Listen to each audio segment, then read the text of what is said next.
Okay, so we're going to talk about carburetor tuning today, guys. It's running pretty good, but we're going to try and mess that up for you guys and then fix it as well. Oh shit! Whoa, that got sketchy. Like I say, I wouldn't worry too much about if your bike's spitting and farting or getting too much air when you've just set off. You know, if your bike's cold, you got to get it up to temperature first before you start tuning it. Seems like she's already up to temp. Like, it doesn't take long for these bikes to get up to running temperature.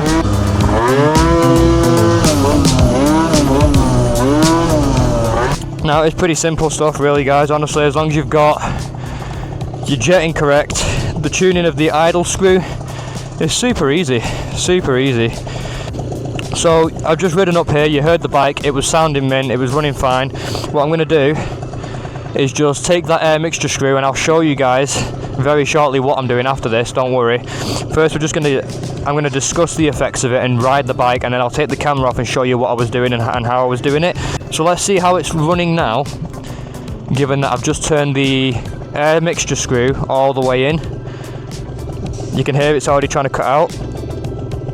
She's not running great. She's trying to cut out. Oh, we almost lost it. We just saved it. So let's see what she runs like now that I've turned the idle screw all the way in.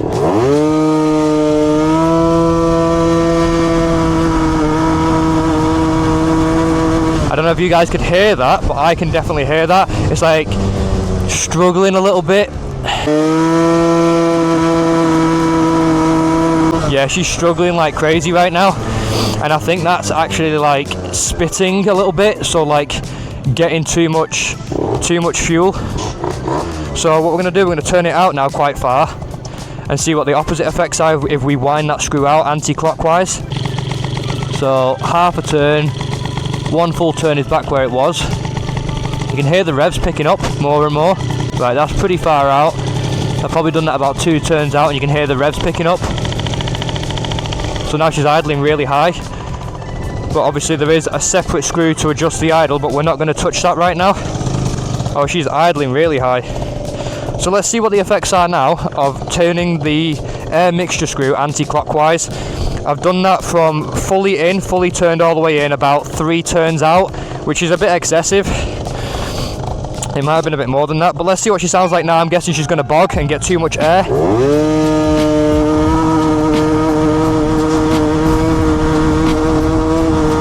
Honestly, it's a very similar effect to what we just had. But yeah, she's still struggling, but honestly guys, this isn't exactly how I wanted it to go. I was hoping that we'd get the symptoms a bit more clear. The symptoms were very similar.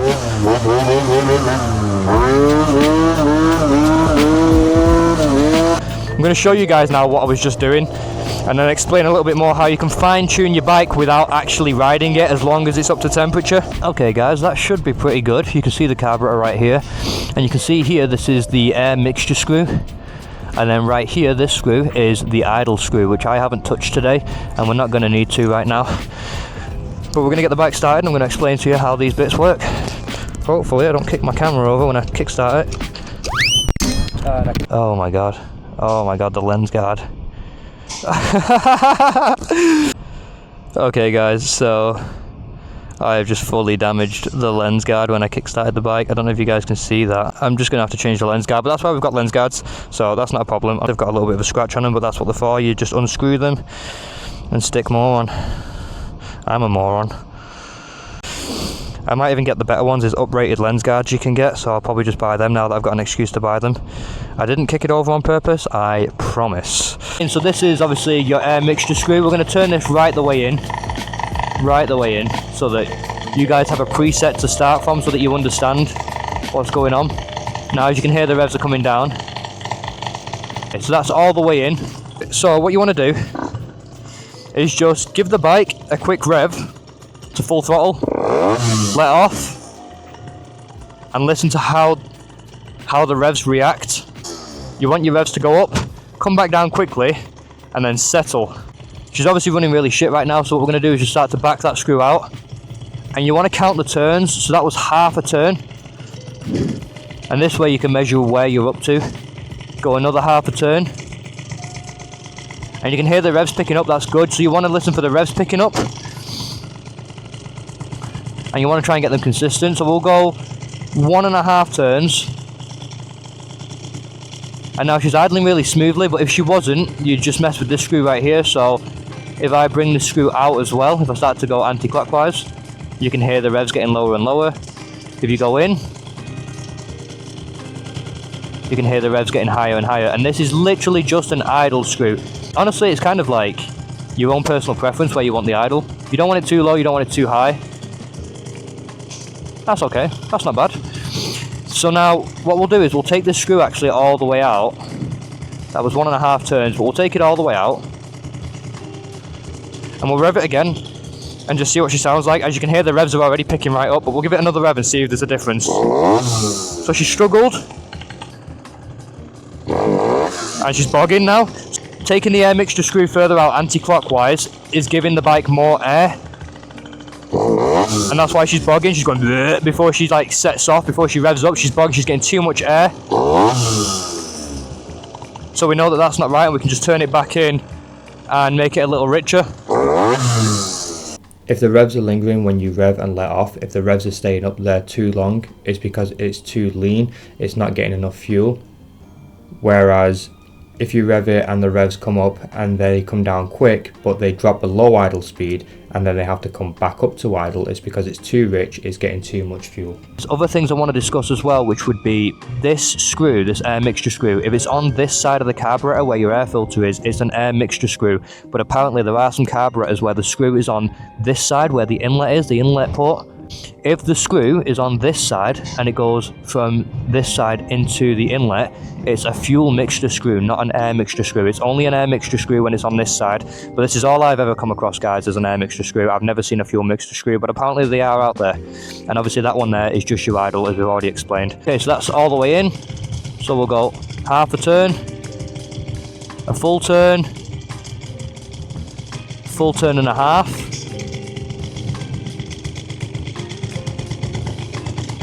2 full turns. We'll try her on 2 full turns out and see what she's saying. Already that was a bog. Did you hear it? She's not revving up clean. Boom, boom. She's bogging. She's going bop, bop. That's a bog sound. Too much air is what that means. If it was spitting and coughing and spluttering, then it's too rich, and the signs are normally pretty obvious. Yeah, she barely wants to move. That is shocking. Nah, man, that's not it. No, I had it at 1.5. No, at 1 full turn out when I started. But now we seem to be struggling to get her to actually run how I want her to run. So that's 1 full turn out. Let's give that a try. She's struggling loads. Wow, she's just struggling so much right now.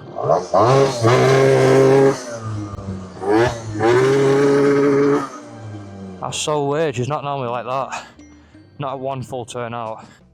What's up, guys? So as you can see right there on the screen, I'm halfway into editing this video for you. So I'm gonna have to skip a lot of this out, edit most of what happened out of the video, but basically it went on for hours. So I went out there to try and mess up my carb tuning and then fix it, but explain what kind of symptoms you were gonna get on both opposite ends of the scale of your air mixture screw. My bike was just running like it was rich constantly, no matter what I did, up until this point in the video. And I'm going to edit all out what came next, but basically what happened next was the bike just kept running shit because there's something wrong with the carburetor, and I don't want to like try and show you guys all of that because the video will end up being 40, 50, 60 minutes long, and there's no need for it. Stop breathing this fucking thing. I'm hyperventilating in this bitch right now because I've blocked everything off, every single possible oxygen hole. Long story short, the air mixture screw, if you turn it clockwise, it will be rich. If you turn it anti-clockwise, it will be lean. But anyway, let's get back into the video.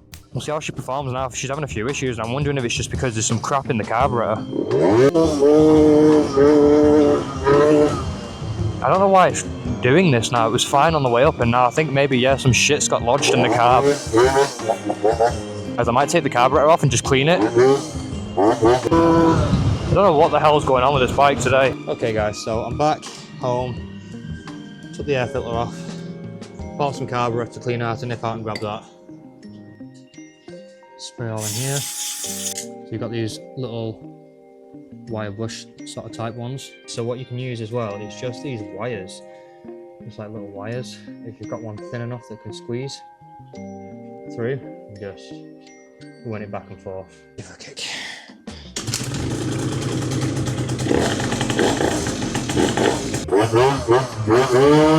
Yep, that feels exactly how it's supposed to feel. We're going to start off by turning that air mixture screw all the way in, but yeah, she sounds better already. She's running miles better. Let's take a look and see what happens when we turn the air mixture screw all the way in clockwise, okay?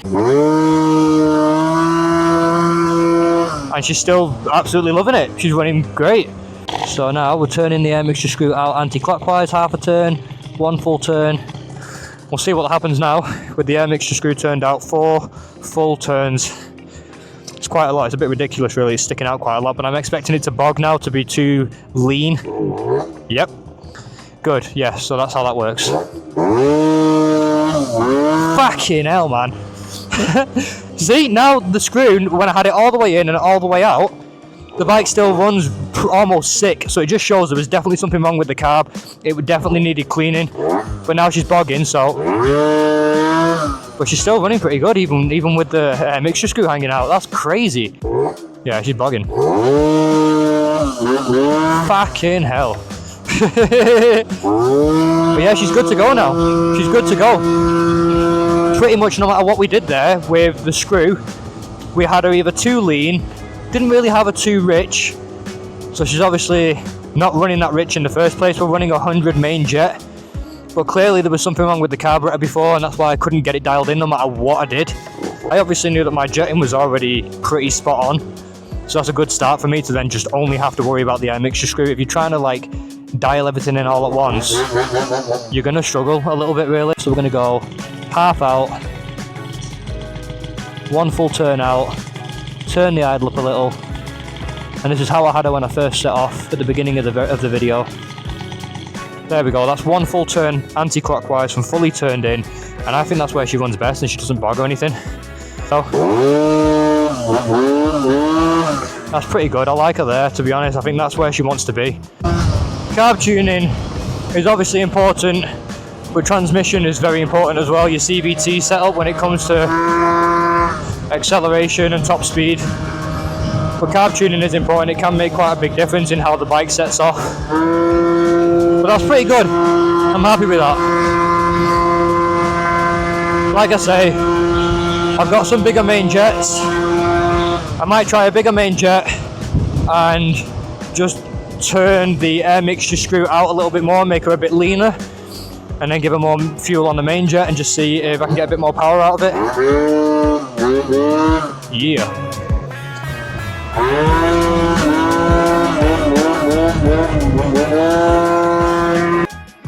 Okay guys, so there's a few things I want to go over now that we've got the bike sorted out, just to make sure I've definitely summed up everything I want to tell you guys about tuning your carburetor.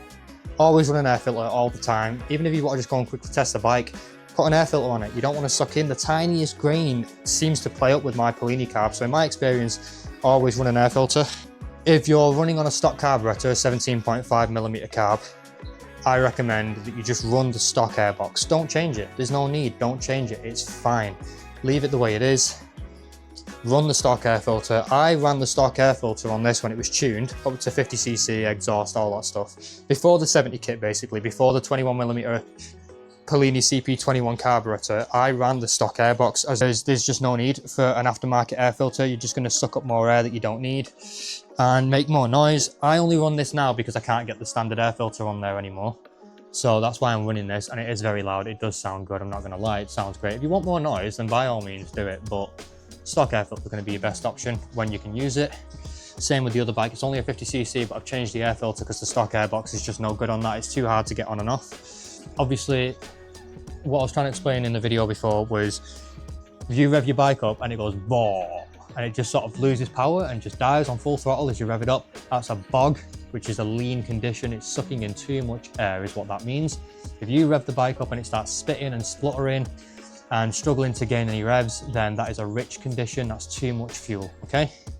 As I said earlier in the video, I have another video explaining every single individual part of the carburetor, and I take a carburetor apart and I show it in front of the camera and I show you guys each individual component of a carburetor and explain what they do. So if you want a bit more detail on carbs and the individual components, go and check that video out. I'll try and link that in the description if I remember to do it. I'll just explain real quick how the fueling works in the carburetor. So your pilot jet, also known as your idle jet, controls the throttle from no throttle at all, the bike's just idling, all the way up to a quarter throttle. From nothing to a quarter throttle, your idle jet is controlling how much fuel the engine is getting there. The needle controls the fueling from quarter throttle all the way up to 3/4 throttle, and there's a little needle clip at the top that you can move into 3 or 4 different positions to even make that needle give more or less fuel between a quarter throttle to 3/4 throttle. Again, go and watch my other video on the carburetor explained, because it will show you the needle and the clip, and I explain it all there. And then finally, your main jet, the big jet, is the one that controls the fueling from 3/4 throttle to wide open full throttle. Okay. Somebody wanted me to mention stock and aftermarket carburetors. Honestly, they're pretty much the exact same thing, guys. They're the same thing, it's just bigger. If it's bigger, you're gonna have to give it more fuel. That's pretty much it. If you've got a bigger carburetor, it's gonna have bigger jets. On a standard 50cc moped, run a 17.5mm carb, that's gonna be fine. If you start de-restricting the exhaust, if you put a sports exhaust on your bike and you de-restrict it, you're going to want to change the jetting. On this specific bike, if this was a 50cc and I put a sports exhaust on that was de-restricted, I would then upjet the main jet in the carburetor to a 68 main jet, and that would be meant for this bike in this climate. That's another thing as well. When it comes to jetting your carburetors, your climate makes a big difference. So the weather, whether it's wet or dry, the temperature, the altitude plays a part in it. Are you high up or are you low down near the ocean? It's another thing as well. I learned this from having the Yamaha slider. They both were running the exact same shape, same size carburetor, both running 17.5mm carburetors, but the jetting was completely different. The Yamaha slider needs much bigger jets. Even when it's stock, it needs a big jet, which I thought was really weird. Maybe it's an underlying issue I haven't found yet, but I think at the time I did find it. I fixed it now, the bike actually runs, and I'm sure the jetting's still big, even though it's got a stock exhaust on it, which is pretty crazy to me. Obviously, it's now got an aftermarket air filter, so it does need a bit more fuel, but it's a big difference. It's a big difference. It's not just because of the air filter, it's a very big difference. So it's hard when you say to someone who, you look up to on the YouTube channels with the scooters, and you're like, please, can you help me? What jetting do I need for my bike? We have no idea. We have no idea, because it depends on if we have any experience with that specific bike, and then those specific modifications and your specific region. It's trial and error, guys. You're gonna have to buy a box of jets and just test it yourself and keep trying and seeing what's better. But now you understand the basics of a bog is too lean, you're getting too much air, and spitting and stumbling is too rich. And honestly, it's dead easy to adjust the main jetting, because all it is wide open throttle. How does it perform on wide open throttle? Dead easy. Okay, it's spitting and stumbling, it's getting too much fuel, I'll change that main jet. Open full throttle, it's bogging, it's not getting enough fuel, I'll dial it up. And you just need to keep changing the jets until you find out which one's perfect. But one thing you should know is that if you've got 2 jets that are very, very close together and you're not sure which one to run, should I run, I don't know, the 58 or the 60 jet, for example? They're just random numbers. But if that's what it comes down to, always run, to be on the safe side, the richer jet. So the bigger jet, the one that gives it more fuel, because then there's less chance you're gonna overheat your engine from sucking in too much air. That is how it works. If you run your bikes lean, they say lean is mean because it's more powerful, yeah, at the expense of your engine health. And when lean is mean comes into it, they're talking about race bikes that they rebuild all the time. They don't mind blowing their engines because they're gonna rebuild them. So if you've got 2 jets that are very similar in performance, just go with the bigger jet, play it safe, get a bit more fuel, lubricate everything a little bit more, keep your engine, keep your bike alive a little bit longer. Unless you're okay with doing engine rebuilds, it's up to you. It's up to you. Oh yeah, one other thing as well that I didn't mention in this is the choke. The choke just makes it richer in cold conditions. If you try and run one of these things in the cold, like really cold, and it's not starting, you just open the choke, it gives it more fuel and it should start.